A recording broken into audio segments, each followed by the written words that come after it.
Hi, my name is Nick Josephs. I'm here to talk to you about my career and give some advice so that you can land your first job.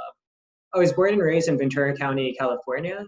While I could pass as a high schooler, I actually graduated high school 10 years ago, so it's been a decade since I sat in your seat. With that said, I hope my advice will still be relevant to you. For reference, I did my undergrad at UC San Diego, majored in math and econ, and I did my MBA at USC. For my day job, I'm a financial analyst at a startup called Patient Pop.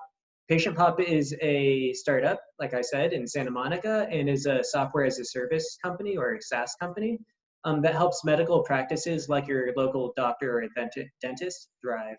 It helps them attract patients and retain them for life.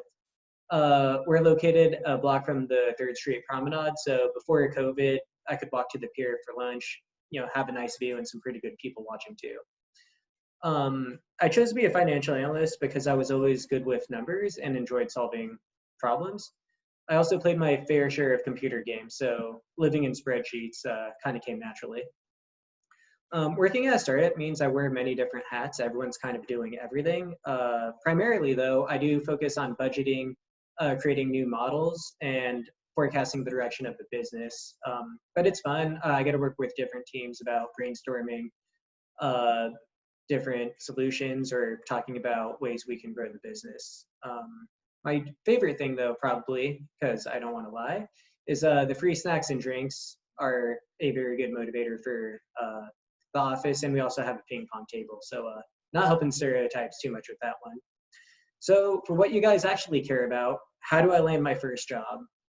My first job was part-time. I was working at Bonds across the street from high school.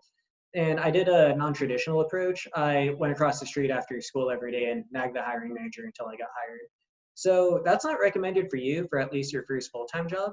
But what is recommended is the persistence and having that part-time job initially. It's very hard to get your first full-time job if you have no prior work experience. Remember, when you start out, no job is beneath you. It's better to wash dishes or flip burgers rather than not do anything. It will be very hard to get that first interview.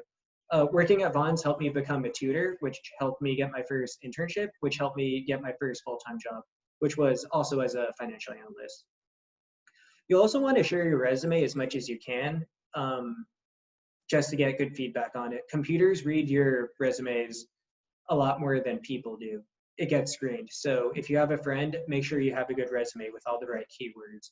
If you went to college or plan on going to college, go to the Career Center. They will help you with your resume too.